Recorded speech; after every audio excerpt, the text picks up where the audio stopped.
Մեծ հաշվով Նիկոլ Փաշինյանը հրահանգները իջեցրել է եւ ժողովրդավարության բաստիոնի փաստացի պետը արդեն ուղղակի սենց ինչպես ասում են ձեռքի աշխատանքով է իրականացնում արդարադատությունը, հրամանը հնչեցնում է, դատավորները այդ բոլոր հրահանգների կատարումն են ուղղակի իրականացնում, որ ասեմ շատ մեծ ակնկալիքներ ունեմ, որ իրական արդարադատություն կլինի, բնականաբար չէ, որովհետեւ տեսնում ենք թե ինչ process-ի միջով ենք անցնում։ Ես ուզում եմ ուղղակի հատուկ մի շեշտադրում կատարել, որ սրանք ամենևին պետք չէ դիտարկել ոչ իրավական հարթության մեջ եւ ոչ էլ բուն էության մեջ խորանալ գործընթացի, որովհետեւ այս ամենն արվում է բացառապես առաջիկա զիջումների ֆոնին։ Այսինքն փորձ է արվում առաջիկա զիջումներից առաջ լինի Տիգրան հանձնումը, թե սահմանադրության Ալիևյան սահմանադրության ընդունումը փորձ է արվում հիմնական դերակատարներին չեզոքացնելու եւ նաեւ վախի այնպիսի մթնոլորտ սերմանելու, որ Հայաստանի Հանրապետության որևէ քաղաքացի ընդդիմադիր հայացք ունեցող այլևս չհամարձակվի որևէ դիրքորոշում հնչեցնել։ Հիմնական նպատակը սա է, մնացած ուղղակի կողմնակի գործընթացներ են։ Երկրորդ նախագահի այսպես այս բանը որ եղավ առավոտյան տուն մտնել, հետո այն ընկերություններում որտեղ որ ընտանիքը մասնաբաժին ունի այսպես կապարակնքել համացանցում ակտիվ այսպես տարածում էին որ գրում են որ տեսեք այս ամեն ինչ արվեց այն ֆոնին ոչ միայն դրան նախորդող խորհրդարանում ելույթներին հարց ու պատասխանի ժամանակ այլ այն որ վերջին 10 օրում արդեն բանակային երրորդ զոհն է լինում ու սա այսպես ասած ուղղությունը թեկել ուրիշ կողմ դուք համաձայն եք այս բանին թե սա ի սկզբանե այլ նպատակ ունի Ես կարծում եմ ընդհանուր ֆոնը նկարագրեցի առաջիկա զիջումներ եւ հետեւաբար ներքին քաղաքական ռեպրեսիաներ եւ ցավոք սրտի դրսից այդ ինդուլգենցիան ստացել է ներքին ռեպրեսիաներ իրականացնելու, որովհետեւ իր եւ աշխարհակաղակական մի շարք կենտրոնների շահերը այս պայն համընկնում են։ Բայց այո, կարևոր շեշտադրում է կատարում այն ինչ որ տեղի ունենում հիմա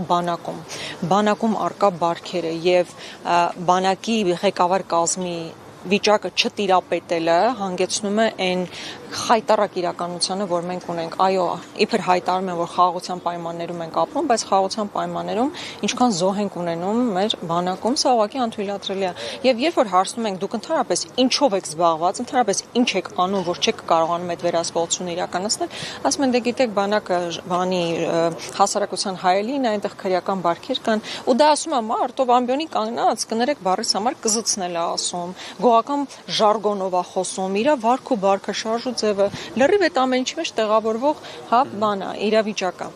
Եվ ես կարծում եմ այո, հատկապես նաև բանակում տիրող իրավիճակի, որի որևէ բացատրություն չունեն, բացարձակապես բացատրություն չունեն դրա, ընդհանրապես մի հանձնաժողով են ստեղծել ու ամբողջ պատասխանատվությունը թողնելու են հանձնաժողովի վրա, սովորաբար ինչ այլում, խնդիրը կա, հանձնաժողովը ստեղծում ես, ընդհանրապես խնդրին չես էլ անդրադառնում, ուղղակի քեզ համար լեգիտիմ առիթ է ստեղծում ինչ որ բանի հղում կատարելու, որի իբր process-ը ընթանում է անում ենք։ Այո, նաև այդ ֆոնին էր, որ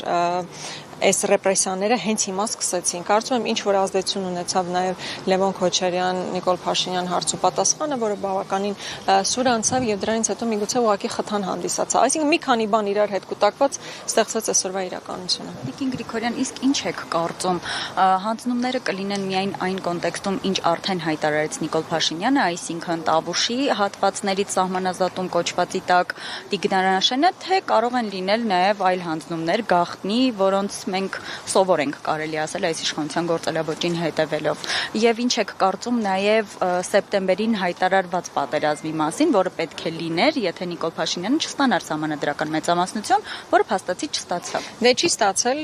բայց իրանք ինչ են ասում։ Ասում են մենք փորձում ենք կառավարել, փաստացի ստել են, ահաբեկել են մեր ժողովրդին, որպեսզի ստանան որոշակի քվեներ, բայց մեծ հաշվով պետք է իրականություն տեսնել հետևյալ կերպ։ Իրենք սահմանադրական մեծամասնություն էին ուզում եւ ահաբեկում էին մարդկանց, որպեսզի ստանան սահմանադրական մեծամասնություն, սահմանադրությունը փոխելու համար միայն դրա համար է պետք սահմանադրական մեծամասնություն ունենալ։ Ընդ որում Նիկոլ Փաշինյանի խոսքը եթե հիշեք չի ասում պարզ մեծամասնություն, ուղղակի իշխանության ձևավորման մասին չի խոսում, ինչի հնարավորությունը հիմա իրանք ունեցան այդքան ընտրախախտումներից հետո։ Սահմանադրական մեծամասնություն իրան պետք էր, որպեսզի կարողանա հանրաքվե նշանակի, այսինքն սահմանադրության փոփոխման գործընթացով գնա,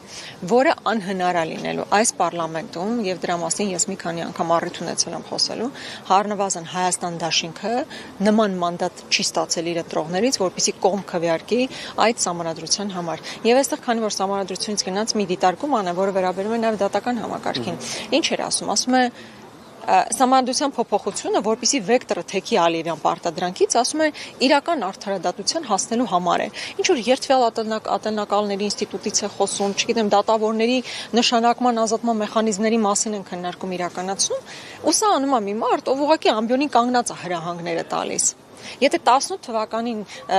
նախագահ Քոչարյանին կալանավորելու համար այսպես գախնի թաքուն ասում էր ուզեք չուզեք կալանքը պիտի տակ, հիմա ասենց կներեք այդ բառիս համար ապաշխերա կանգնած ամբյոնին այդ հրահանգները տալիս։ Այդ մարդն ասում է մեզ պետք է սահմանադրության փոփոխություն, որպեսզի դատավորներին սենց անենք, նենց անենք։ Ինչի մեր երկրում դատավոր է մնացել, որ ձեր ասածները չանի։ Մի քանի հոգի մարդն իրենց նկատմամբ էլ կարգավարական վարույթներ եք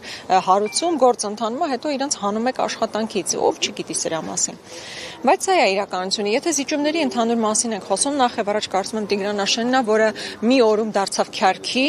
ընտրություններում էլ ինքը Տիգրան Աշենն այդ հատված Արարատի մարզ գնալուց ոչ մի անգամ չի ասել, այս քյարքին ինչ որ հայկական չի, ադրբեջանական է եւ այլն։ Ու պետք է հասկանալ, որ Տիգրան Աշենը ռազմավարական նշանակության տարածք է Հայաստանի Հանրապետության համար եւ նրա հանձնումը ուղղակի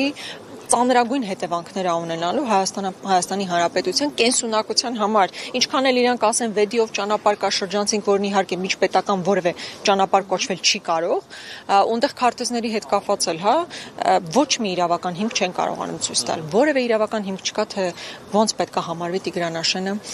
ադրբեջանական։ Բայց այս զիջումները համենայն դեպս այն զիջումները, որ արդեն հայտարարված են, այնքան մեծ են, այնքան անդառնալի հետևանքներ կարող ունենան Հայաստանի Հանրապետության համար, որ ես նույնիսկ չեմ էլ ուզում մտածել, թե լրացուցիչ ինչ այլ պայմանավորվածություններ ունեն, որոնք այս պայն հրապարակված չեն, բայց